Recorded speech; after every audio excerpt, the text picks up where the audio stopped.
starting to record it now. So if you don't want things captured for eternity, choose your words carefully now. This is Thank you. Thank you, Jenny. Thank So if you want to intervene, send a message to Richard O'Sullivan, or generally he'll be monitoring the chat box, and he can always interrupt me and say I've got a particular issue. So all right, okay. Well, it is now 6:35 GMT. 8:35 in Jerusalem. I want to extend a very warm welcome to all of those who have joined us today.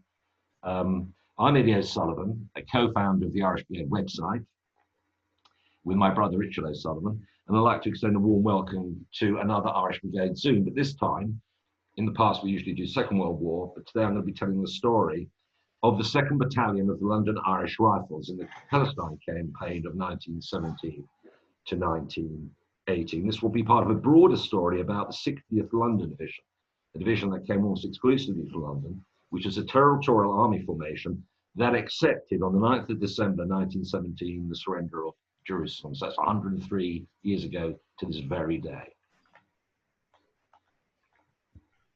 I'm delighted that today's presentation will be jointly delivered with Asaf Peretz, an archaeologist and historian who works in Jerusalem.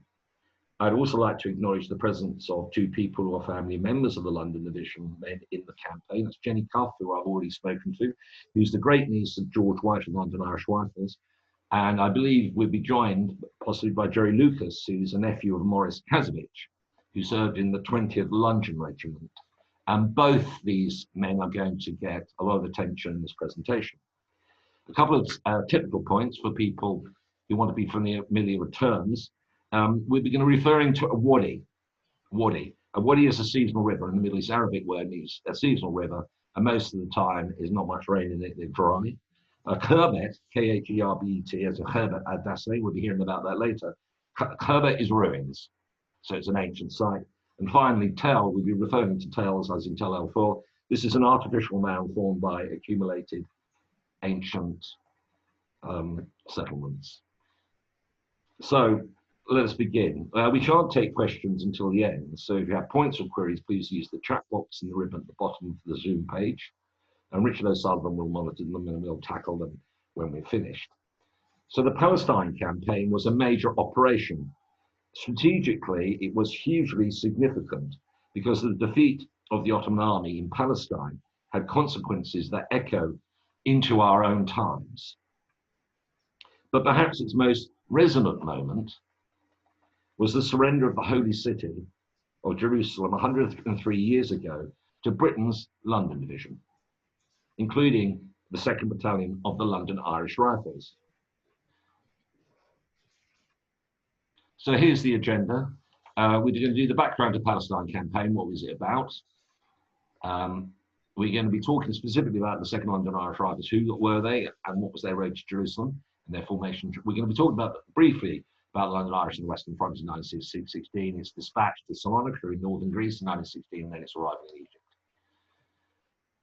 And we can talk obviously about the Palestine campaign in a lot of detail. These are the main issues we're going to be dealing with. A lot of ground to cover right up to the dissolution of the 2nd Battalion in July 1918. Now, a bit of background. This is your quick history lesson. Britain and France declared war against the Ottoman Empire on the 5th of November 1914. That was 3 months after the war in Europe had actually started. And it was after the Ottoman fleet was attacked by the Russian Navy in the Black Sea.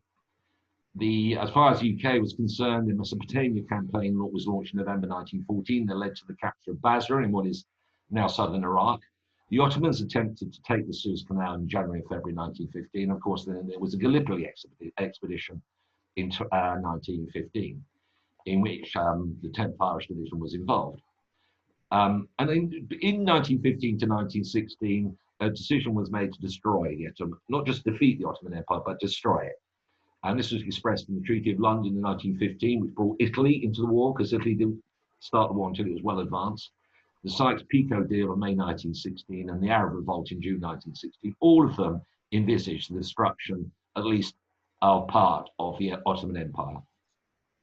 The big political turning point came in December 1916, when Herbert Asquith, the Liberal Prime Minister, was replaced by another Liberal politician, Lloyd George. Lloyd George was a very active, very strongly committed to winning the war. Getting in, okay. Thank you. Sorry, can you move? Good view. Thanks, Vic. Now, Lloyd George told the chief of the General Imperial Staff, William Robertson, that he wanted a major victory in the East, and preferably the capture of Jerusalem. And here we have a photograph of the great man himself, Lloyd George, looking at that moustache. Now, this map shows the territories that were controlled by the Ottoman Emperor in 1914 in green. So that's what the Ottoman Empire looked at that point. In the previous century, 100 years, it lost what is now Morocco to France and Spain, Algeria to Tunisia and France, Libya to the Italians, Egypt and Sudan effectively to the UK, and what are now Greece, Albania, Serbia, and other Balkan states, Romania and Bulgaria. So the Ottoman Empire lost a huge amount of territory by 1914 from what it was at its peak. The London Irish, just for those of you who are interested in what the London Irish were up to, they served on Vimy Ridge. This is the 2nd Battalion in 1916. They then sailed to Salonika from Marseille at the end of 1916, and they were there until the late spring of 1917 when they sailed to Palestine to be involved with the Palestine campaign. Now, the Ottomans were economically and politically weak. Nevertheless, it mobilized 2.5 million men to fight, and its multi-ethnic and multi-confessional army was to prove to be resolute and determined. Now, let's talk about the 218 London Regiment, or the 2nd Battalion of the London Irish Rifles. Its official name was 218 London Regiment, and it was in 180th Brigade and part of the 60th London Division. The 2nd Battalion was formed in November 1914. And it was put into the 60th. The 60th was the second of two terror divisions formed from surplus London recruits in 1914. And this division, the 60th London, practically all Londoners had 3 brigades of 4 battalions, all with very strong London connections. The division, the 6th Division, was initially commanded by this splendid gentleman, General Edward Bulfin. He was actually a Dubliner and a bit of an Irish nationalist, it turned out. He was replaced in 1917. Bulfin then took over as Corps Commander, 21st Corps. And General Shea, the gentleman with the monocle, originally a Royal Irish Regiment officer, he took over command of the 60th Division.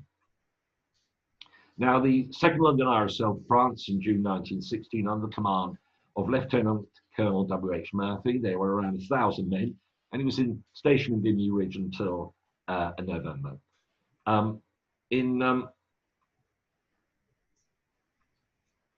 Lieutenant Colonel Norton, he's coming up here. Yeah, there he is. Lieutenant Colonel Norton then took over command of the 2nd Battalion of the London Irish, and the 2nd Battalion served with the 60th Division of Salonika in Greece and was there on the 1st of December. And they were on the Salonika front, was right on the border between Greece and Bulgaria, opposite the Bulgarian army for 6 months, where its principal foe actually was the weather, which was often Arctic. Now, following Lloyd George's demand for action on in the Palestine front, 2 unsuccessful attacks were made against the Gaza line in the spring of 1917, trying to break the Ottoman line at Gaza, which was the southern gateway to Palestine. General Edward Allenby, that gentleman there, was then appointed commander of the Egyptian Expeditionary Force. Lloyd George asked him to capture Jerusalem as a Christmas present for the British people. Allenby demanded additional resources, and this included the 60th Division, which was then probably one of the freshest of the divisions created at the start of the war. His opponent in Palestine was what's known as the Yildirim, or Lightning Army Group, comprising around 150,000 men, including units from the armies of Germany and Austria. It was originally led by this gentleman here, former German Chief of Staff Erich von Falkenhayn, and then by Otto Liman von Sommers.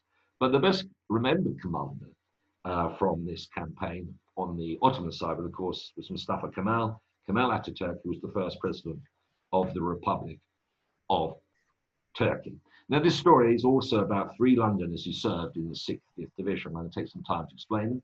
On the left, looking very thoughtful, is George Herbert White. He was assistant manager of the Theosophical Publishing House and secretary to Charles Leadbeater, who was a leading figure in the Theosophical Society. In 1909, he had married Mary Mallet, another Theosophy Society member, whose elder brother Charles became a Liberal MP. And at the start of the war, George and Mary were living in a house in Hampstead Garden suburb, which you can still see. He was a teetotaler, a non-smoker, and a vegetarian. He was also inclined to pacifism. But he had served in the British Army Reserve in the Royal Army Medical Corps for 4 years before the war. In 1914, George White volunteered to work in France as an orderly in a hospital unit set up by Leslie Hayden-Guest. Hayden-Guest was founder of the Anglo-French Committee of the Red Cross and a future Labour MP and peer. White returned to London. He decided he wanted to fight and enrolled in the Inns of Court Officer Training Corps and was commissioned into the London Irish Rifles, joining its 2nd Battalion. Now, the gentleman with the tailmost shine-through on the right is Charles Train of the 2nd London Regiment, most famously known as the London Scottish. He was living in 1914 at 58 Chatterton Road in North Islington, a house that you can also visit. It's very close to where I live. That's just over a mile from Emirates Stadium, which is home of Arsenal Football Club. He was the son of a Scotsman, an employee of a London law firm, and a member of the London Scottish Territorial Regiment, which he had joined in 1908.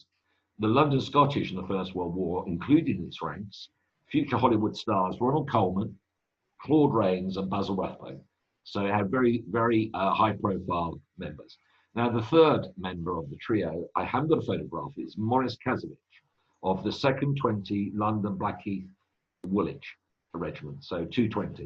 In 1914, he was living at 11 Ludley Place in Whitechapel in London East End. That's Whitechapel. I think it's the bottom of the Brick Lane and Whitechapel Road. He was the eldest of 8 children of Harris Kazovich, a tailor, and his wife, Kate. Harris, that is Maurice's father, was born in Vilna, now Vilnius, which is the capital of Lithuania today. And Kate, his mother, was born in Minsk, now capital of Belarusia. Maurice was actually born in London in December 1896 and went to the local Chicksan Primary School on Chicksan Road, which you can visit. Maurice was an inspirational figure, apparently, in the family. An educated, highly intelligent, he wanted to be a teacher. He volunteered in 1915. And at this point, I think it's worth just saying a few words about how important Whitechapel at this point is in the history of the London Jewish community. In 1885, Maurice Samuel, this is gentleman with the big beard on the left, Montague Samuel, who was known as Samuel Montague and gave his name to the bank he founded, Samuel Montague Bank. He was elected Liberal MP for Whitechapel, and he served as MP from 1885 to 1900. And during the time he was MP, a couple of things happened. One was the Ripper murders, which all took place in his constituency in 1888. And the following year, there was the Great London Dock Strike, which was a huge event, which involved my great-great-grandfather, who lived south of the river. In 1900, Montague Samuel was retired. He was replaced as MP by his nephew, Stuart Samuel, who served in the House of Commons until 1916. It's almost certain that Maurice Kazovich knew him pretty well, but because before he became MP, he sat on the London County Council representing Whitechapel. That's Stuart Samuel, another Liberal MP. And on the right is a third member of the family, Sir Herbert Samuel, who was Stuart Samuel's younger brother, but probably better known through history. He was elected to represent Cleveland in Yorkshire as a Liberal MP, but he was a minister in the Great War, very high profile. And in 1920-25, he was appointed as the first High Commissioner for Palestine, seminal figure in the development of the Jewish homeland in Palestine. And subsequently, he was in the cabinet in 1931 under Ramsay MacDonald, became leader of the Liberal Party. But anyway, these are very significant figures, and this is the environment that Maurice Kazovich would have been familiar with. Now let's go to the battle. Now let's look at Allenby's army. There's some of them in shorts. 3 corps. The 20 Corps included the 10th Irish, the 53rd Welsh, the 60th London, where our 3 men are, the 74th Yeomanry, and they had cavalry and artillery, the 21st Corps, which was under the command of Edward Bulfin from Dublin. 20th Corps was being commanded by Philip Chetwood, and that had the 52nd, the 54th, and the 75th, including South African and Indian troops. And then there was the Desert Mounted Corps, and this was commanded by Harry Chauvel, who was an Australian. They included Australian Anzac mounted troops as well as British. And on top of that, of course, the Egyptian Expeditionary Force They had artillery, they had tanks, they used gas. The Royal Navy provided support from the Mediterranean, and there was a huge contingent of workers involved in logistics, including a water pipeline, including tens of thousands of Egyptian laborers. Now let's look at the Third Battle of Gaza. Allenby spent the summer preparing his men, getting everything in place, and he developed a plan which involved two prongs. One was a diversionary attack against Gaza, where the previous attempts had been made and failed. And that was by the 21 Corps under Borden. The main blow was to be delivered by 20 Corps, including the 60th Division and R3 Londoners, against Beersheba, which was 25 miles from Gaza City. And the battle began at dawn on the Thursday, 1st of October. That's a photograph around the time taken from the east of Beersheba, which at this time was a tiny place, famous throughout history, of course, and mentioned in the Bible. But it was a very small place, and its most notable feature was the railway line in the center of the town. And so the attack started before dawn on the 31st of October with the London Irish and the 60th and the 180th Brigade in reserve. And this shows you basically the strategy of this. There's Gaza, the town. That was the front line, the Ottoman line. It bent at this point. And then there was Beersheba, which was surrounded with fortifications. So that's the 20th Division heading towards Beersheba, secretly and overnight, while the 21st Division pounded away at Gaza. Now this shows the map of the attack. I'm not going to go into great detail. In red are the British Dominion and Imperial troops. They marched overnight and they surrounded the town. The 20 Corps and the 6th Division were here on the southwest. The Ottoman positions are in that kind of black all round, mainly trenches here. And on the right-hand side here is where the Australian Light Horse were. And this is, of course, is famous because of the film The Light Horseman. So the attack started at dawn with an artillery bombardment of the Ottoman positions in the southwest. The infantry advanced in classic formation with fixed bayonets, and most of the division's targets were taken by midday. Meanwhile, the attack in the east here was developing and culminated in the famous charge by the Australian Light Horse over about 2 miles of open ground, and the remaining Ottoman forces withdrew by the end of the afternoon. So that's the town centre where the station is, where the railway line runs from south to north. 6th Division here on the southwest, and the Light Horse and their charge there. Now this painting depicts the Australian Light Horse. You have to bear in mind, the Australian Light Horse were not cavalry. They were actually mounted infantry, and you can see they're not using sabres, they've unsheathed bayonets. Now, Ernest May, who was signal corporal in the London Irish Rifles, and this is his comment on the Gaza battle, we were in the reserve and not called upon, so they didn't do much, but had the best possible view of the proceedings from the front row of the stalls. But the London Scottish and Charles Train were in the infantry advance. Now, the next stage was to roll up the Ottoman line from Beersheba and roll it up from the east and force the Ottomans to withdraw. And that next stage of the attack started on the morning of the 6th of November, and is known as the main battle is the attack on the Sharia position. This map, I'll show you how this works. That's the railway line that's coming from Beersheba up towards Jerusalem in the north. That's the railway. The blue, although there wasn't much water at the time, is the Wadi Sharia. It's the main feature that ran across the battlefield. And the Ottoman positions, the green line. And the main Ottoman positions were the Herera Redoubt, the Rushdie Redoubt, the Kawuka Redoubt, and Sharia itself. And this is the order of battle, the 10th attacking Rushdie, the 60th attacking towards Kawuka, the 74th attacking to the right of the 60th, and the 53rd on the far north. So the whole of the 20 Corps was involved. By evening, practically all the positions were taken, and the London Irish were at Kawuka. And that evening, Ernest May was ordered to travel from where he was to Sharia Station, where the railway line crosses the Wadi, and to set up a signals position. And he started, he followed the railway, but some of his companions, as he tells in his book, stopped to rest. Ernest May joined him, he fell asleep. But what happened, This is what the Sharia station, there's Sharia station there with the railway line. Opposite it is the Tel Al Sharia, which is a hill on the other side of the Wadi. This is what it looked like. And what happened is that Ernest May said, we were all suddenly very wide awake as an ammunition dump started to go up about 200 yards ahead. It's a huge explosion. And this is what the Sharia station looked like after the explosion.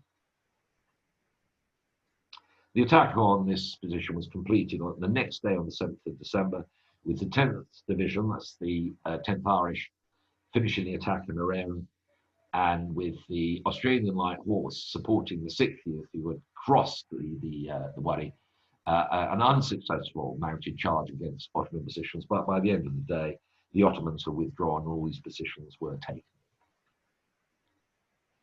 So the next phase, the 20th advanced towards the northwest, pursuing the retreating Ottomans. So on the 8th of November, they reached Hujj, which is behind Gaza in Lower Palestine. And this is where maybe the last British cavalry charge ever in history took place. This is the Worcestershire and Warwickshire Yeomanry charge as cavalrymen with sabres against Ottoman machine gunners and gun positions at Hujj. It was a suicidal attack. They took very high casualties. Now, you might be interested to know this painting was made by Lady Butler, who also painted famously the Football of Lewes, which is a depiction of the London Irishman kicking the football at the Battle of Lewes. It's the same painting, see the star. Anyway, so what else happened that week? Well, that's Alpha Balfour. And that week, the letter he sent to Lord Rothschild, the Balfour Declaration, was published in the Times. So it was sent to Lord Rothschild II, but published in the week of the final Gaza battle. And the other unimportant thing that happened that week was the Bolsheviks seized power in Leningrad and St. Petersburg. So it's a pretty dramatic week in world history. So the next stage is that the Second Corps rested whilst the 21st Corps took over the advance to the north. And they reached Junction Station here, which is on the railway line where the branch to Jerusalem goes to the east. And that Ottoman rear guard was broken. The 21st Division then pushed up and they took Jaffa here, which was the main port on the coast at this stage here. And they pushed up, forcing the Ottomans to this defensive position from Mediterranean towards Jerusalem. They were still holding Jerusalem. Now, the 20th Division was now called back in, called to relieve the 21st, and its objective was Jerusalem here. So they marched by foot from where they were near Gaza. They reached the junction station here. You see Jerusalem here, junction station. They marched and they got there on the 22nd of November. They then marched to Latrun, which is on the Jaffa Road. This is the road from Jaffa to Jerusalem. It's the main road, still is, into the Judean hills. And they got there on the night of the 23rd, evening of the 23rd. From there, they advanced to a village called Bidu, which is to the northwest of Jerusalem. And they got there on the 25th. And finally, they reached a high port called Nabi Samuel on the 29th, 28th, 29th of November. And Assad will deal with that. So we do have an eyewitness account of this. George Herbert White, who was writing letters to his wife in Hampstead Garden Suburb Road. We in the hills that led up this is on the night that the London Irish reached Latrun. And this is Latrun, a photograph taken at the time. This is the road to Jerusalem, the Jaffa Road. There's the Australian light horseman. There's another photograph in the area. And this is what George Wright wrote to his wife in letters that have been published by Jenny Cuff in a book about her great uncle. We're in the hills that lead up to Jerusalem and the high road is just below me.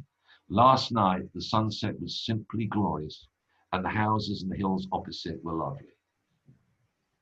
One felt that some of the ancient peace still hovered over the land from the time when he walked and talked amongst these very hills. You're very aware of how the spiritual significance of this place and how much it affected everybody in, I think, all the armies. Anyway, that's it at this point. I'm now going to hand over control of the presentation to my co-host in Jerusalem. That's Assad Peretz.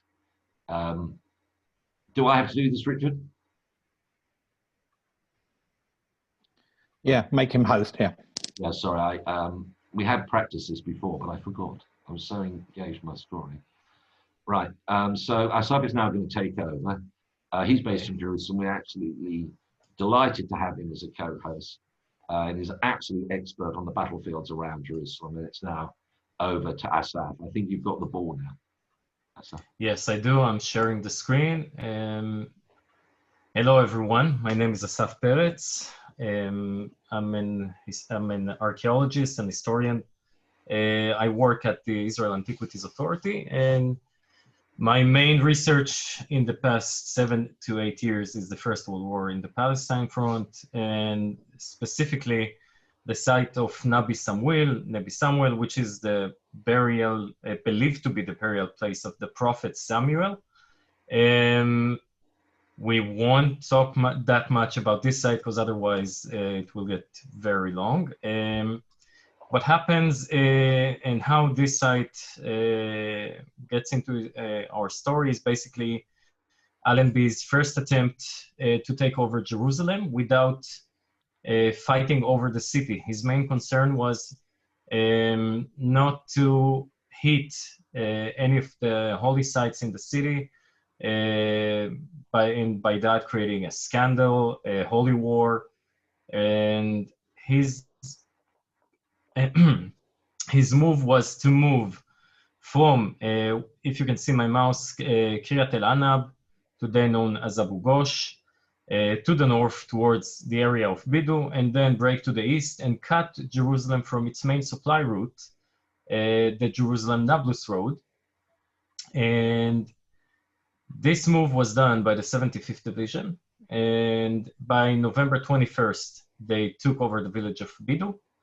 And when they tried to move to the east, Nabi Samuel, which is controlling most of the area around it, and was an Ottoman position, basically stopped their advance. They reorganized quickly and captured half of the site. Now, this is an original British Army map from the time. It's based on the Palestine Exploration Fund survey of the Holy Land that was done in the 1870s, 1880s. One of the surveyors was no other than Lord Kitchener, later on the Minister of War. And we'll see a few sites, which I'm circling right now, that we will discuss about them later on. Castel, that the British mention as Kustul, the village of Kalunia, the village of Lifta, and Bir Yassin.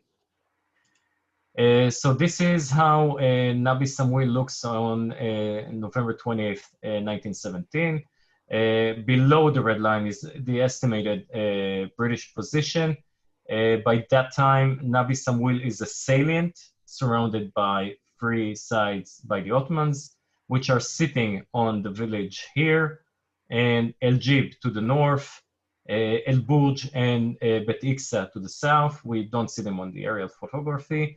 The mosque, which is based on a Crusaders period church, is the main feature of the site. Up until today, you can see it. It's a very high hill, one of the highest next to Jerusalem, and you can see it from many parts inside the city. And as I mentioned, taken by the 75th Division on November 21st. By the time the 60th Division is taking the line, Allenby failed to break the stalemate on Nabi Samuel in attacks that resembles more 1915 than 1917. And he decides to switch between the corps after a very large attack by the 52nd Division on November 25th. And he switches the corps, and the 60th Division is taken over the line. And our battalion, this is the view of the village and what remains of the mosque after the Ottoman shelling, the inconsistent shelling of the site. Our battalion, the 2nd 18th London Regiment, is coming to replace the 2nd 19th on the night of the 29th of November. The battalion is also supposed to replace the 2nd 17th. And because Nabi Samuel is surrounded, it's a salient. The only way for the troops to come in and out safely is during the night. And because of delays, the second 18th, only two companies of them managed to get over to the site. One of them is the company that George Herbert White is commanding, and is actually situated on the western entrance to the mosque, which is again a Crusaders period church. And they hold the line for a few days. They stop a small Ottoman attack on the 29th. And then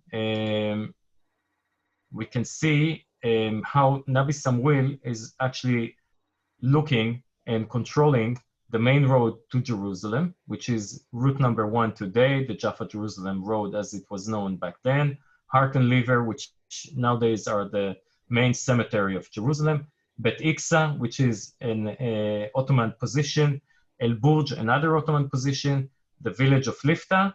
Keep in mind the fog. This is part of the plan. The valley here is mostly, during the winter, in most of the time, there's fog in the early morning hours, even up to 9 a.m. And it's part of the consideration of the planning of the British attack on December 8th, 1917. And from there, Allenby basically switches to the plane that actually succeeded, and which is to attack the main Ottoman positions, but just to get a small, tiny feel of how Nabi Samuel was as a battlefield. All the accounts are pretty much like this, that was made by Lieutenant Colonel Ward Aldam. It's actually, there's, on the history book of the second 20th, there's a letter to his wife. This part is taken from it, a very revealing letter that just explains in 2 pages how horrible this place was. And as I mentioned before, I'm working for the Israeli Antiquities Authority. And when my colleagues find any find that is related to the First World War, they try to notify me, and then I need to try and figure out how the object got into the excavation, what is the story behind it. And what we are looking now is what remains of the remains of the colony that the Romans erected, named in here Colonia, and the Arab village that was here up until 1948 was named Calunia. This village was mentioned by Josephus after, and the village was erected after the Second Temple was destroyed by the Romans. And this is area B of the excavation. There's major changes, there were, and still, major changes that are being made to route number 1, the Jaffa-Jerusalem road. And this is one of them. This was a rescue excavation before the erection of the new road.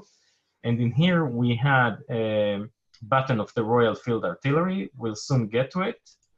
And the construction of this bridge that canceled the traditional road that we see below was on, we had 2 excavations, one on the base of this pillar, which mostly was remains from the Iron Age, and the electricity pole here. And we had the remains of 4 houses from the village of Calunia and a lot of finds from the First World War. You can see some of them. This is the baton that I was talking about, the Royal Field Artillery baton. We had General Service baton, we had an Ottoman baton, British ammunition, German-made ammunition, a bayonet, pistol, and all of it from relatively a small area, but without any details other than that the 180th Brigade just passed through the village. To understand what happened, I'm not going to read this incident to you. I believe you'll read it faster than me reading it to you. the books, the history books, Signal Corporal, the official history that came out much later after the war of the 2nd 18th London Regiment, and a very revealing, detailed letter that was published by Jenny Cuff of her great uncle, George Herbert White, to his wife, explaining how they passed through Kalunia, how soldiers were hurt, wounded, and one of his friends, W, which is Lieutenant Willis, was killed during the advance. To complement it, I also looked into the battalion war diary and the brigade war diary, which I located, photographed, and found it at Kew, the National Archives. And from that, I was able to reconstruct the battalion movements of that night on top of the British military map that they were using. So again, the names that I mentioned before, Kustul, we call it Kastel. It's what happens usually is we take foreign names and mishmash them. The same happens in here. Kustul was Castellum. It was a Roman citadel. Later on, it was a Crusader citadel, and then became a village. The battalion moves from a location next to it and taking this route. They crossed the Wadi next to tombs. They had enemy position, this position on the road that they attacked. Bayonet charged it, very small position. Some of the troops ran away. They managed to capture one. And then there's heavy fire that opens on them from all over. Heart and liver, Dir Yassin. You'll see heart and liver here. And the triangle is the position from where they launched their attack on heart and liver. And the attack was done early, really, almost at the break of dawn. They moved without artillery support. The planning was to move quietly through the Wadis, use the fog in the morning to obscure them from artillery, Ottoman artillery and positions. And they've done so gloriously. And this is a view from the Dir Yassin redoubt, overlooking Kalunia, the graves that we were talking about, the area B of the excavation where the button was found.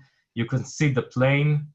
This is where Moza and Kalunia were stationed, both settlements. This is the road, the Jaffa-Jerusalem road back then. This road still exists today. And this is the road that replaced it during the 1930s and was generally in use up until 5 years ago. This is how the plane looks from a drone. Imagine yourself 30 meters lower. This is heart and liver. This is what they had to climb. On top of the hill to the right, this is Dir Yassin redoubt. And this is the Jerusalem-Jaffa road.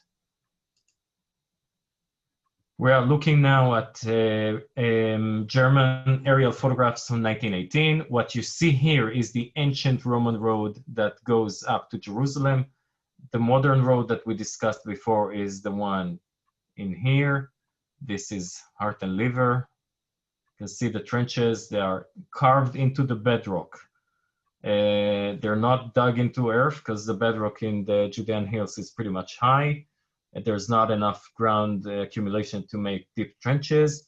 They actually used labor battalions. The Ottomans used labor battalions to carve these trenches into the bedrock. And you can see part of the Dir Yassin redoubt in here.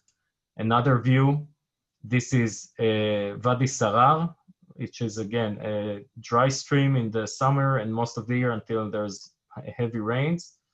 And the Roman road to the right, and the main road as we know it today, the modern road to the left with British lorries.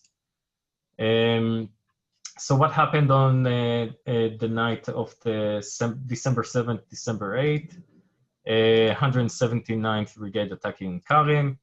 Deir Yassin and its area are being attacked by the 2nd 17th, 2nd 19th London Regiment. 2nd 20th are the reserve. And this action is what earns George Herbert White a military cross. He was using a small force. He only had about 15, 20 men because the rest were. It's a long climb.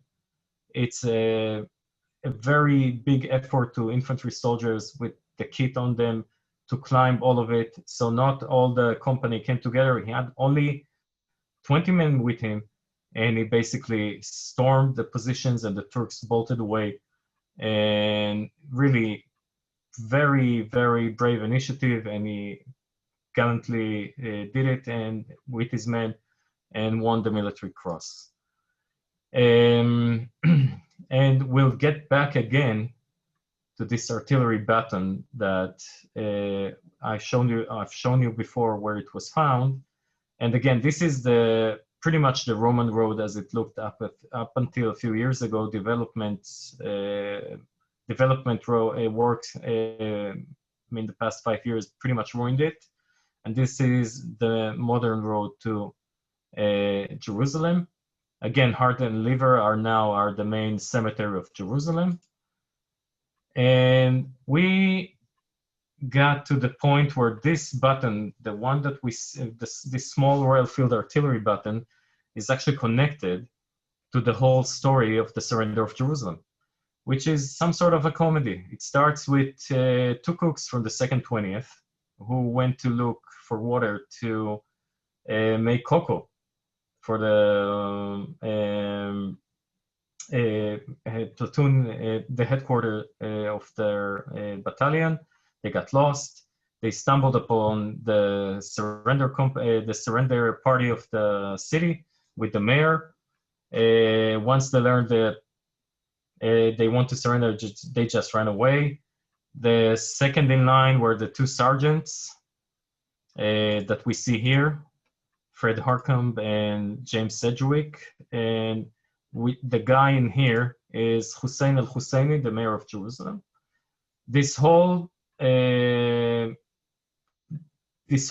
of the surrender of Jerusalem was photographed by Erickson from the American Colony Photo Service. And he also photographed, we see him in here, I'm sorry, one back, Major Barry, which is a battery commander. Barry was serving with the 301st Artillery Brigade, and his counterpart, Major Beck, was a battery commander of the 302nd Royal Field Artillery Brigade. Both of them passed through Kalunia and were positioned next to Lifta when they met with the mayor and the surrender party. And the baton could have come from their batteries or from the men that we see is standing next to Brigadier Watson. The Brigadier Watson is the commander of the 180th Brigade, 60th Division. And we are talking about Lieutenant Colonel Hadrian Bailey. Hadrian Bailey is the commander of the 303rd Royal Field Artillery Brigade. And he was camping at the plain that we saw from Deir Yassin with this whole brigade. The objective is to come up through the Roman road. And he decides early in the morning that the zigzag is too much for his horses and the cannons. And he discovers that the area, the Turkish had left the area. He meets with, he goes up the road with all of his battery commanders. He stumbles upon the surrender party. And he is the first person that actually, instead of refusing to accept the surrender of the city, is doing the first operative moves to take over the city. First, he sends one of his brigade commanders, one of his battery commanders major price to send a telegram back that Jerusalem has surrendered. He's with the mayor, awaiting any army general to take over the city. Then he sends another battery commander to take over the post office, which is television, radio, internet, Facebook, and everything combined at that time. He takes 8 soldiers with him. We see 2 of them in here in Jaffa Gate. And after a small meeting with Watson and other parties, other dignitaries from Jerusalem, he just rides with them towards Jaffa Gate and have a military presence at the city. And again, this is Husseini, the mayor. And today, what happens is that the area where believed to be where the 2 sergeants met and photographs is where this memorial was erected by the British to commemorate the event. And another interesting side note about this story is that eventually, when General Shea, the divisional commander, receives the permission to accept the surrender of the city, discovers that before he received the surrender, they met with 2 cooks, 2 sergeants, 2 junior officers, 1 artillery brigade commander, and 1 infantry brigade commander, which all of them refused to accept the surrender, but one of the brigade commander did already some operative moves, and all of it was photographed. Shea is furious. Shea orders Erickson to destroy all the negatives and the photographs that he have. He wants to reshape history. He wants to be remembered as the one who accepted the surrender of Jerusalem. And somehow Erickson managed to keep copies of photographs or negatives of all of them, besides Beck, which was sadly killed in an aerial attack in 1918.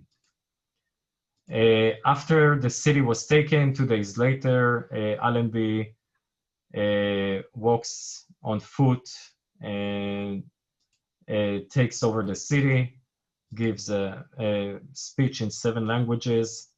This is how the area looks today, pretty much the same, without the clock tower. And George Herbert White is quite excited to be visiting Jerusalem.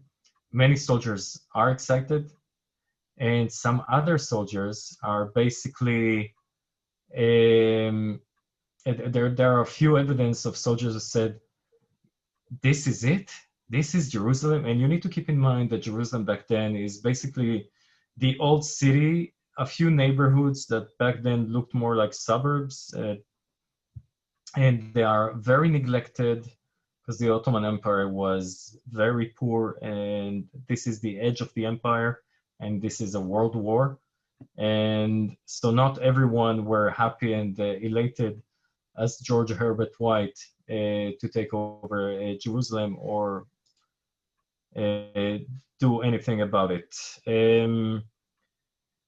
So next, after they took Jerusalem, the British need some elbow room, and they pushed the line about 5 to 8 kilometers north of the city. We are looking now at a rescue excavation. This is an ancient stone quarry from pretty much the Second Temple period up to the Byzantine period. And what you see after the houses are the village of Bet Hanina, and on top of the hill is Nabi Samuel. Inside the stone quarry, which is situated behind the white fence, you can see how this is still a very hilly area. This is a dominated position. We found this, forgot the term for a second, cap badge of the London Scottish. You can see this is the registry number of the excavation. This is the green circle.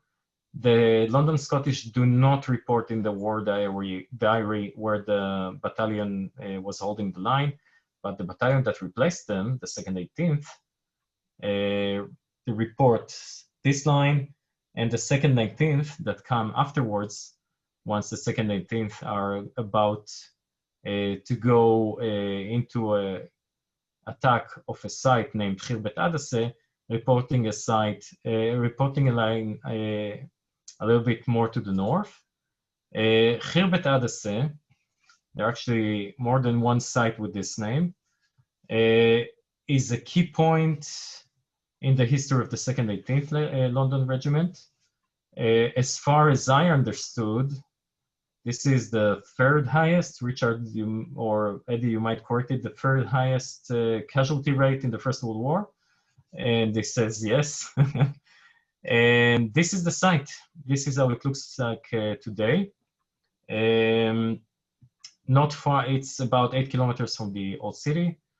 It's an archaeological site. We had 5 different excavations on top of it, next to it, in different occasions. Some of them were in favor of building this tiny part of the neighborhood of Bet Hanina. In this location, we had an 18-pounder shell. We'll see it later on. And as you can see, on December 10th, December 14th, the London Irish were billeted in Jerusalem. It gave them some rest, gave them some break from bully beef and biscuits. They were deployed, as you saw in the red line before, and went on an officer's patrol. It's pretty much a platoon-size patrol to Khirbet Adaseh. The intelligence thought that this is only an observation post of the Ottomans, and it was discovered that there was a bigger force larger than a platoon there. They attack it from the southeast. As I wrote below, there was a short engagement. The officer, Oliver, was injured, and a few more. Sergeant Henderson takes command and helps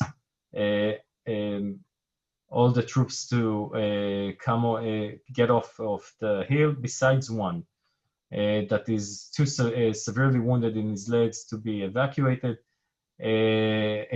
Charles Pritchett, which you can see below, won DCM on this hill. He's a stretcher bearer. He tended to his wounds, leaves him alive at the hill, and then everyone retreats. Then the battalion takes another time off at Jerusalem, and George Herbert White writes another letter to his wife about how he enjoys the city, the glory of the city, the glory of the land. And then the London Irish were called back to the front line. Their objective is Khirbet Adaseh. This is the plan of attack from the war diary of the battalion. Their attack is supposed to take over from the, again, like in the patrol, from the southeastern side of the hill. This is an enlargement of the plan. And this is pretty much what happens. The attack begins at pretty much the time it's supposed to be, 5:45 winter time. It's a little bit before dawn.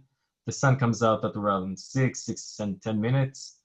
At 7:14, they're still halfway to Khirbet Adaseh from their deployment position. As you can read on the left, there's a delay, there's resistance. Shea, the division commander, is insisting that this hill must be taken, and this is a really dominating hill. It dominates and controls this portion of 2 roads.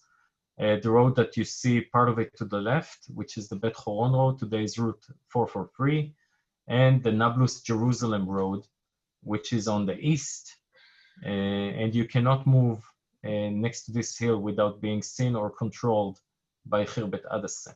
That's why General Shea is so insisting on taking this hill.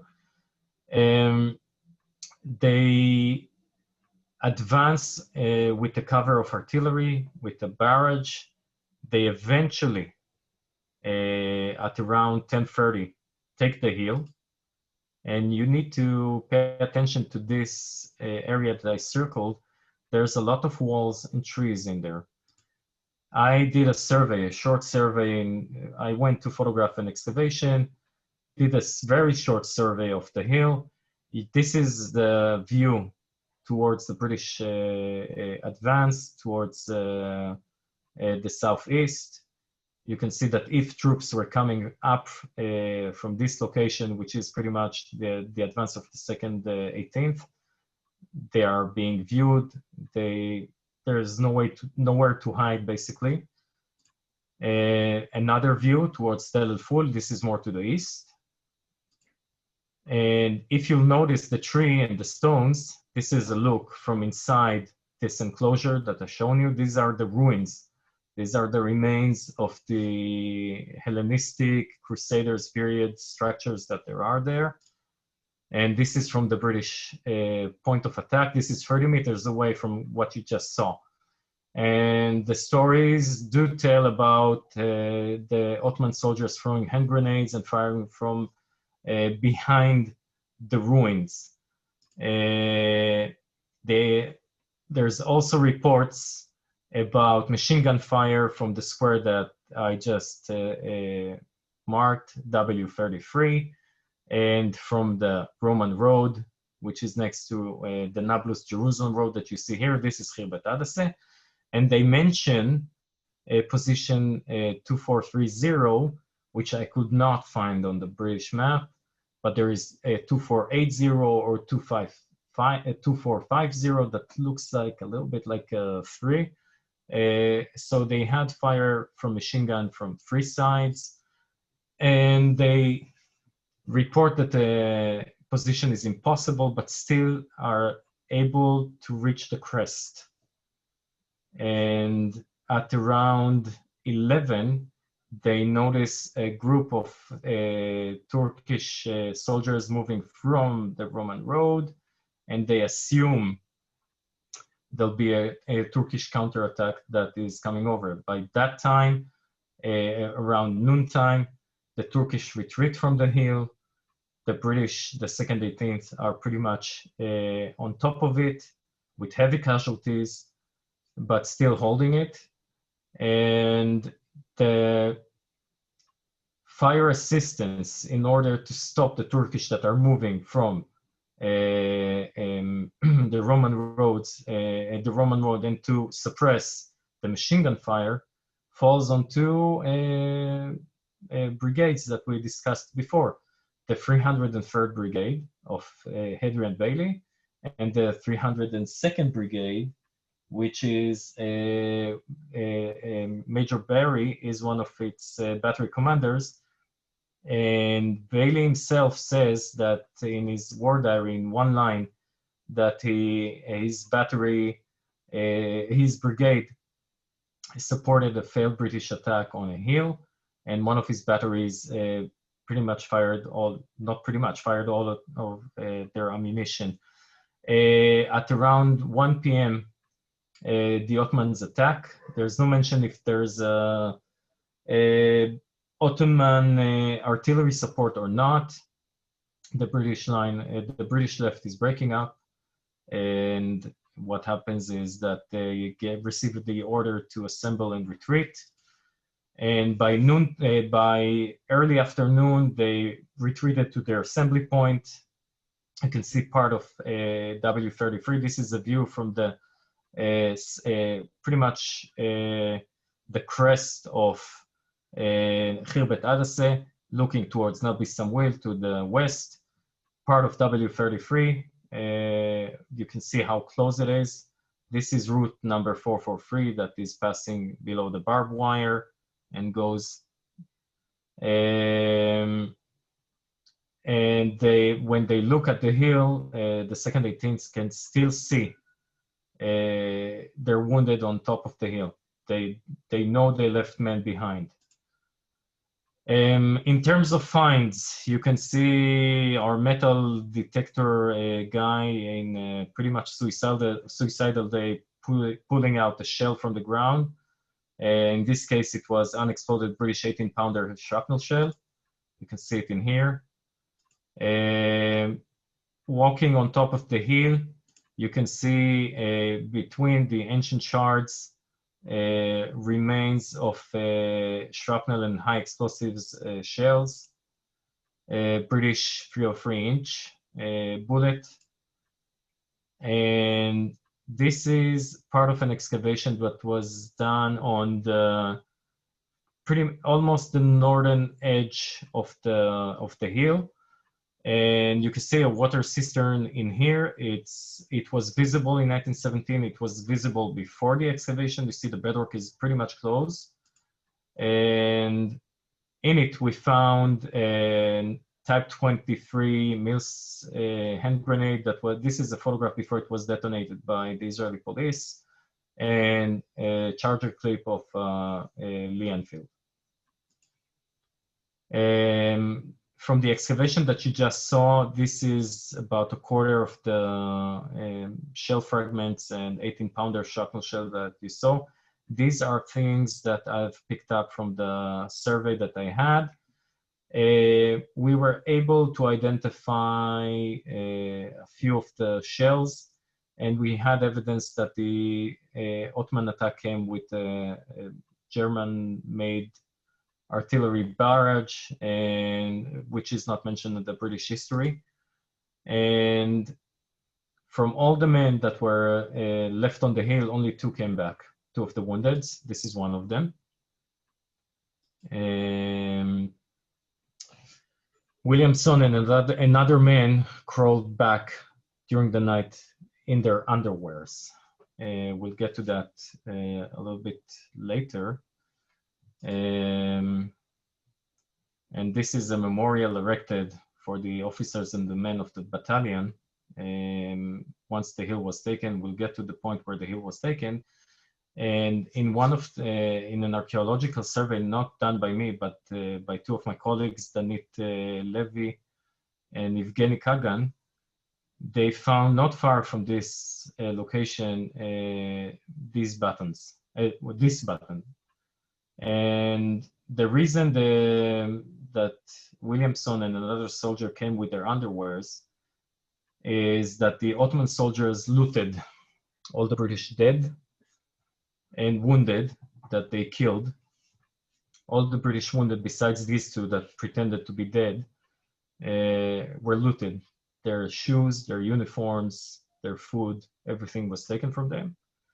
So this button could have come from this incident, or just from a soldier that was fighting around and one of the buttons just fell from his uniforms during the fight. And this is one possibility of how this button came to be on this site. Sadly, one of the dead in the battle is Lieutenant George Herbert White. As you can see, the battalion reported 139 casualties. 60 of them were killed. This is again the 3rd highest number of casualties of the battalion in the First World War. And it's a pretty much unknown hill not far from Jerusalem, which I just stumbled by accident upon because of that shrapnel shell 7 years ago.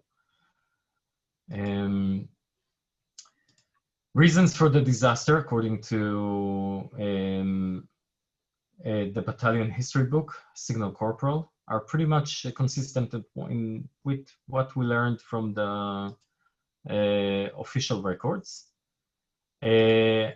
Besides the 100 Ottomans on hill to the left rear. It's not exactly on their rear, it's on their left. There's no mention of about 100. There's a machine gun nest. The Ottoman stormtroop are the Ottoman soldiers that probably did the counter attack on the hill. They are highly trained, unlike most of the Ottoman soldiers that are not really trained in offense. The stormtroopers received good training, but Germans were very effective. Another reason for the failure, in my opinion, is to just do what the patrol did. Then they will, if you do it a week later, people will still wait for you on the same location, same exposed position. There is a problem because the southern side of the hill is more steep. So you'll have physically a problem ascending there. But on the other hand, once you're on the base of it, unless someone is rolling just hand grenades, you're not exposed to fire or artillery. So they just repeat the same attack. There was poor cover, decision of time.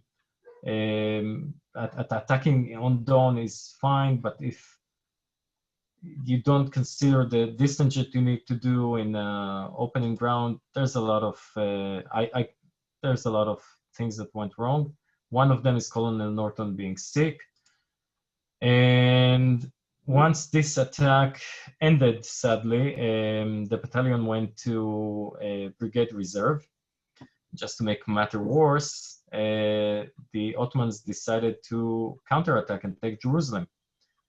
Now, believe it or not, there's another Khirbet Adaseh, about 3 kilometers to the east of the western Khirbet Adaseh that we're just talking about. And I've circled 3 sites, Khirbet Ras Tawil, Khirbet Adaseh, and Tel El Ful. Tel El Ful is here. This is the eastern Khirbet Adaseh. Ras Tawil is to the east of this location. And Khirbet Adaseh, the western Khirbet Adaseh is about 3 miles to the west, from mile and a half to the west. In here, you can see remains from the Byzantine period and German fuses, German stripper clips, British ammunition. And what happens is that the Ottoman decided to retake Jerusalem on December 25th, 1917. The attack is not, the weather prevents it from happening on December 25th. The British learned ahead of it, of the attack because of Ottoman deserters. And they attack about a day later with their own stormtroops. They managed to capture Ras Tawil, the eastern Khirbet Adaseh, and they are being stopped at, sorry about the graphic pictures, they're being stopped on Tel El Ful. If they were able to take Tel El Ful, that was a real blow for the British, but the British actually held tight and stopped it. And once the attack was repelled, we are going back now to the western Khirbet Adaseh. We're looking now to the northeast. If you'll see, there's a location which is circled in red here. And after the Turkish counterattack fails, the 2nd 18th are attacking Aram, which we seen here. And on this archaeological remains, this is an excavation of the Tel Aviv University, Crusader period settlement. You can see in the gray area a lot of Ottoman ammunition that came out, stripper clips, British fuses, and a British 1907 bayonet. This is where the 2nd 19th attacking. And on their history, it's mentioned that once that Aram was taken, the information about Khirbet Adaseh, the western Khirbet Adaseh, that it's empty from enemy troops, came to the line, and the 2nd 19th were the reserve of the 2nd 19th. The Padre came up with a platoon to identify and take the soldiers for burial. And this is where I get back to Eddie on Khirbet Adaseh. And I'm stopping the share. Eddie, it's back to you.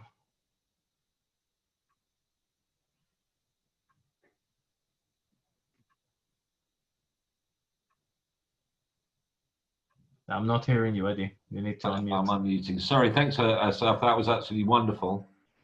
A massive amount of original information. Absolutely fantastic.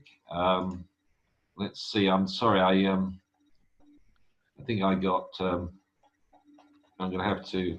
Let's get to the right slide. I think it's. You need slide number 73, as far as I remember. Slide 73. Okay. Right. Well, this is. Next. Yeah, I'm shoving forward. Sorry about that, everybody. That's me. It's February this year. I had the privilege of visiting the battlefield, going to Khaybar Edessa, the very spot close to where George died. And there's Nabi somewhere in the background. I'm holding the book, Signal Corporal.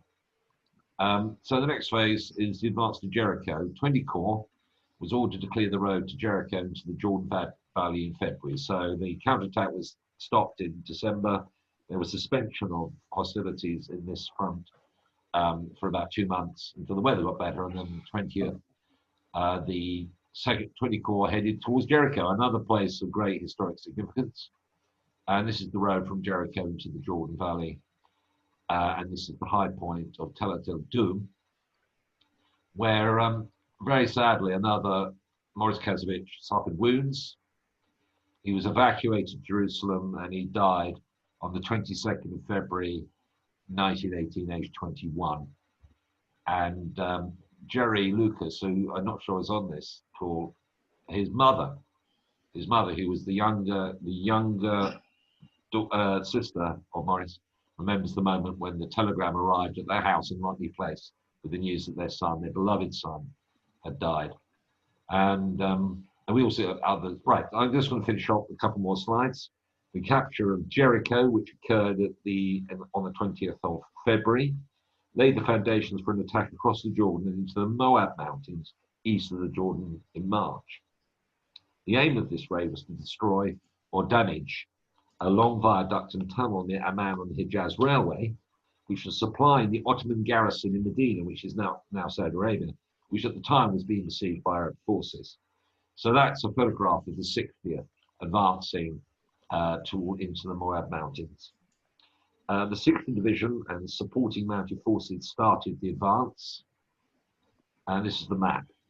So there's Jericho here, Jerusalem's over here. So this is what happened.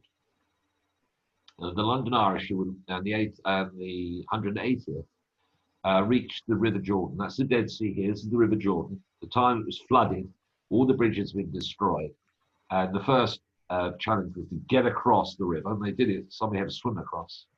And eventually a ford was reached. And a bridgehead was created by the 180th.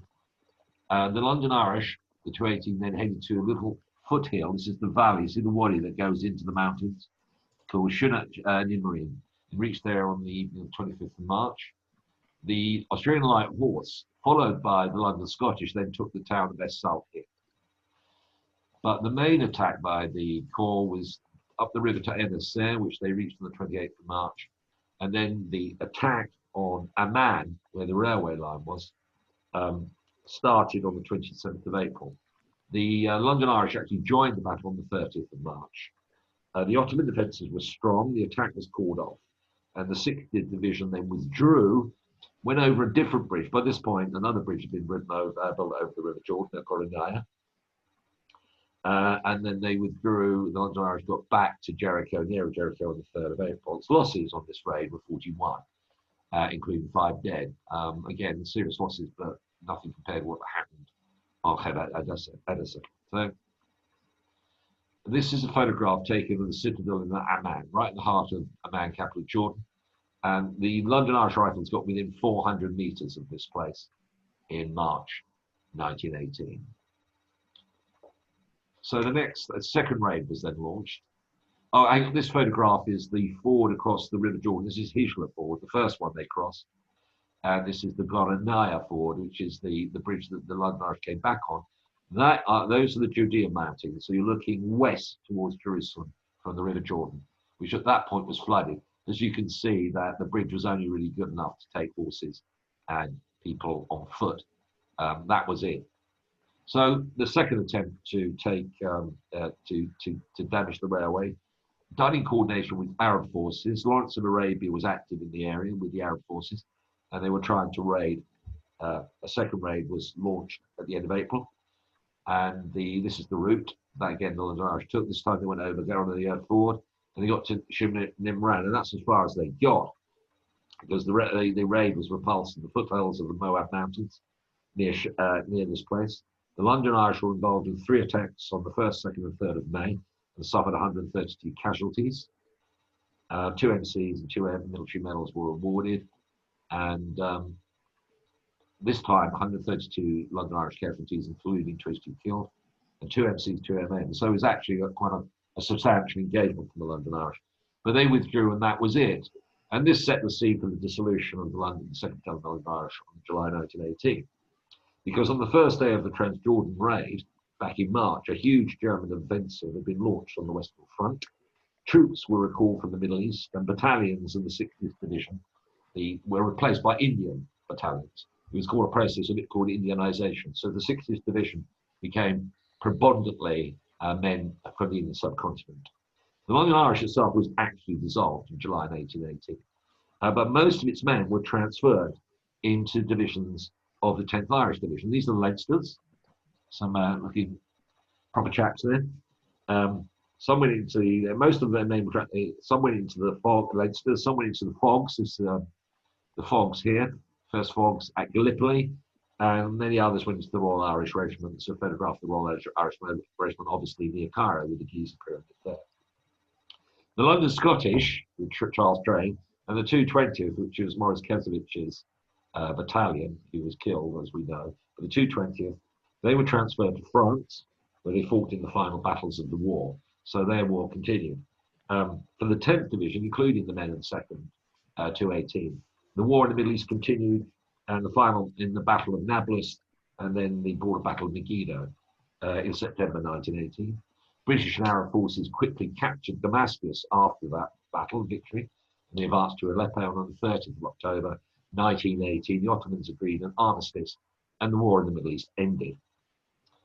But many of the men of the 60th Division, many of the Londoners, did not return home. 75 members of the London Irish rest eternally at the Commonwealth War Grave Cemetery on Mount Scopus, overlooking the Holy City. What a fantastic place to spend eternity. They include George Herbert White, and it's also the last resting place for Maurice Kesevich. When I was there in February, I was able to pay respect to both, and others from the 60th Division who are in this cemetery. Charles Train, however, did come home, because Charles Train, in the attack west of Jerusalem on the 8th of December, he was awarded the Victoria Cross. So there he is, Sergeant Charles Train, the London Scottish, meeting King George V in August 1918, whilst he was in France. So this is, he'd gone from the Middle East to fight the war in France, and he got the Victoria Cross. And this photograph taken here is taken in this was taken, I think, in 2017 or maybe 2018. And the London Borough of Islington, which is my own borough, decided to lay a plaque in Islington Green in memory of Charles Train. And you can see here, this is a representative of the London Scottish in full regalia, the Mayor of Islington here, another couple of London Scotsmen, and the 2 men dressed up as they would have appeared in 1917. Now, Charles Train was apparently restless and emigrated to Canada and lived most of the rest of his life in Vancouver. Right, that's more or less it. Here's a couple of references. Signal Corporal, which is a really entertaining read, written by Ernest May, terrific story, and a very moving story of George Herbert White, written and published by his great niece Jenny Cuff, who's with us this evening. Without her work, a lot of this would have been, in fact, Jenny is the inspiration for this project. The only thing I want to say at this point, before I invite other people and say my final words, is that we are planning, Richard and I are planning to make a film about the Palestinian campaign, the Palestine campaign in 1917-1918, and to tell that story and bring it to a broad audience. We were hoping to do the filming next year, but that has to be COVID-19. So we're hoping to do it in 2022. As I would like to thank all these people, too many pats to name. Yeah. All the people contribute to the presentation. But now it's an opportunity for our patient panel, been waiting for more than an hour, to ask some questions. So please, Jenny, unmute yourself. Just a few words from you as a living descendant. Well, it's been a most wonderful evening. Thank you very much for getting it together, Eddie and Asaf, and also Richard. Just to think it's, you know, more than 100 years ago, just. And here we are, you know, drawn into the drama and drawn into the scenes. So I'm very grateful, you know, that you've got all that together, and thank you very much indeed. Thank you very much. I see Dick Scott Kerr, who is one of the representatives of the London Irish Rifles, formerly company commander, captain. Captain, just a word from you, perhaps. Well, first of all, just to say thank you very much. I really enjoyed it. I joined the London Irish in 1965, and I'm alarmed to think that that's more than halfway back to the times that we've just been looking at. I did have the pleasure of meeting Ernest May, who was still around in those times, and was a prominent member of the Regimental Association. And I also could just throw in the news that my father, who was a medic from the north of Ireland, joined the army in 1920 and was posted to the Army of the Black Sea and was based just north of Istanbul. So he had further involvement with the Turks. Anyway, thank you very much for this evening's information. I feel I'm better informed than I was. Thank you very much, Dick. Does anybody else wish to say a few things? Can you expand a little bit more about the potential surrender of Jerusalem to the three Londoners? Yeah. Oh. That's the three artillery officers, or the whole story?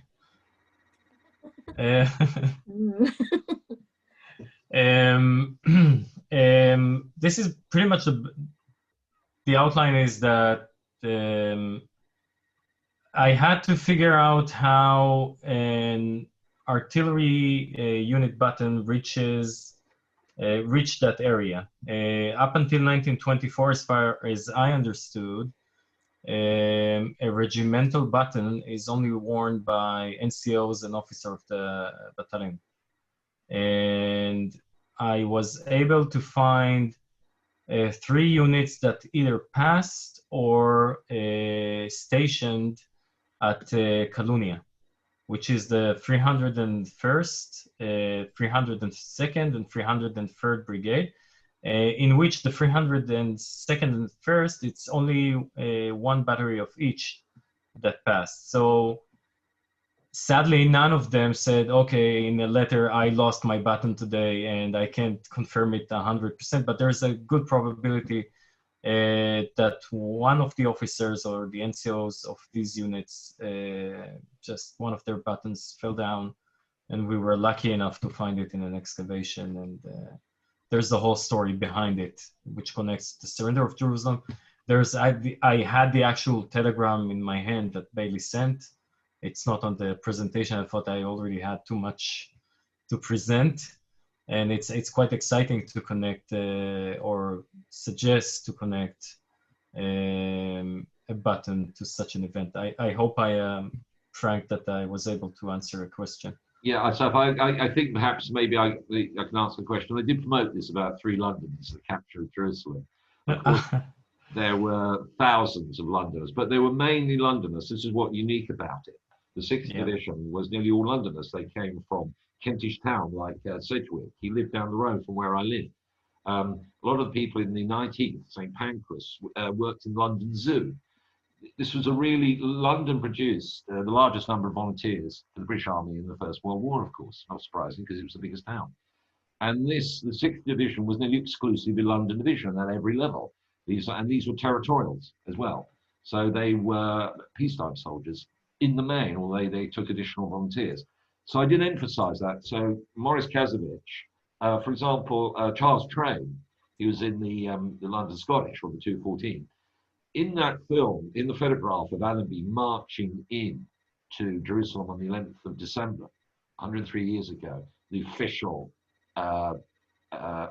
taking of the city, some of the formation that was behind him, including the London Scottish, could well have been Charles Train in it. As we heard from Jenny's book, George passed through Jerusalem on the very day that happened, or the day before. And of course, Morris Kazovich was part of the process as well. So all three of these individuals would have had that extraordinary experience. Humble Londoners, who never left, probably London, found themselves, at the gates of this historic place, capturing the city. The emotions, the legacy echoes, doesn't it? And you can feel it.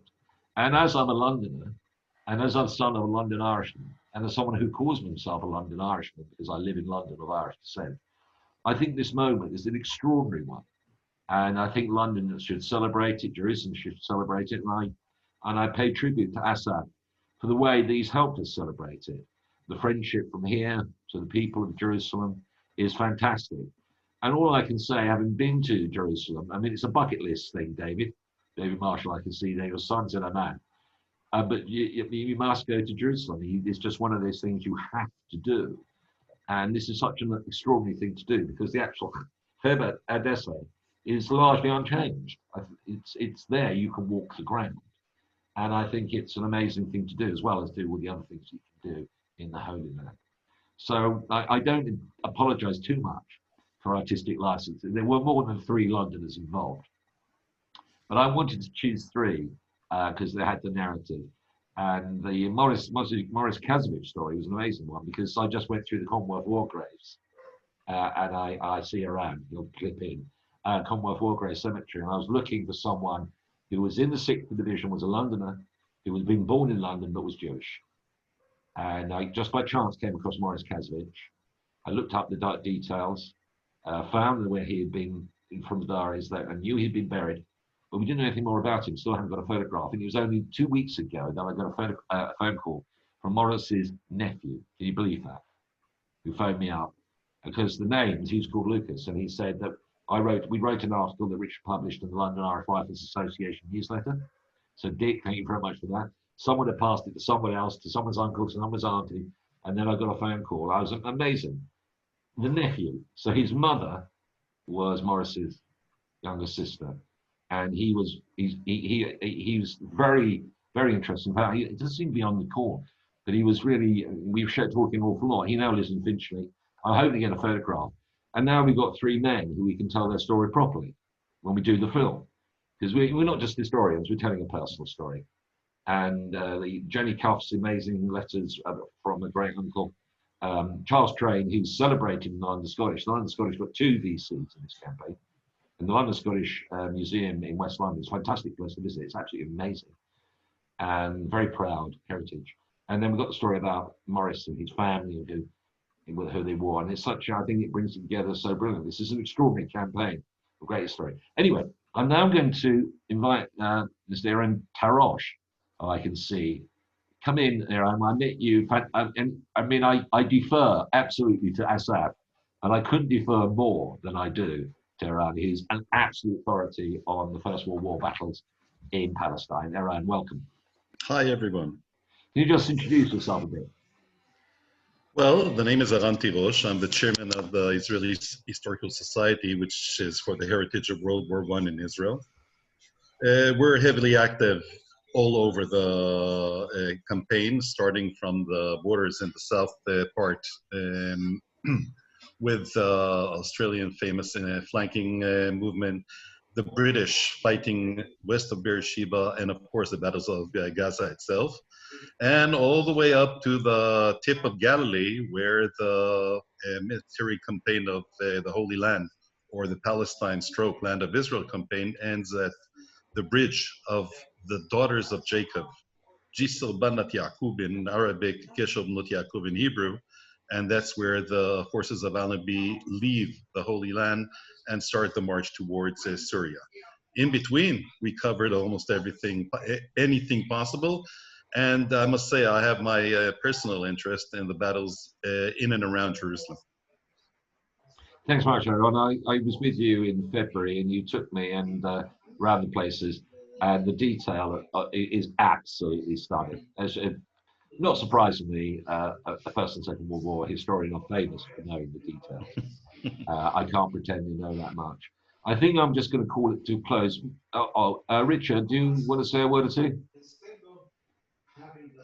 Just to thank you all for joining, and I didn't do anything, and just set the platform. And Eddie and Asaf, thank you very much for your support. And the London Irish Rifles, Dick, thank you for joining us tonight. And we've shared the story a little widely on Facebook and Twitter to members and others. It is a famous story for the London Irish Rifles, but as Asaf said, the third highest casualties or deaths in the First World War for the regiment. And that would be in history, of course. The casualties were so high, much more than the Second World War. It's a story more than just a historic story. It's a human story. And we share it. We hope to share it and treasure it. Very good. And I hope at some point, Dick, that the London Irish Rifles Association could organise a mission to actually take a few people, as we had to Sicily on. You know, this is an incredible place to visit. I mean, I would actually recommend it because I think it's such a brilliant place, and we got friends there who can help us enormously. Anyway, all right. Look, can I thank you all now for your participation? This has been recorded. We'll be sharing, the link for the recording. We'll also be sharing the PowerPoint presentation. Oh, well, I have to talk to Asaf about that because it's a copyright question. We may be sharing at least part of it to you all, and tell your friends, and keep in touch with the Irish Brigade website, and also with Richard's excellent persistent series of podcasts about the Irish Brigade, not podcasts, Zooms, about the Irish Brigade in the Second World War, which are happening about once every 4 to 6 weeks. Anyway, so a lot more to come. Thank you very much indeed. God bless you all. Thank you. Thank you. Good night. Edmund, stop the recording. I think I have. No, it's still recording. Oh, really? How do I switch it off?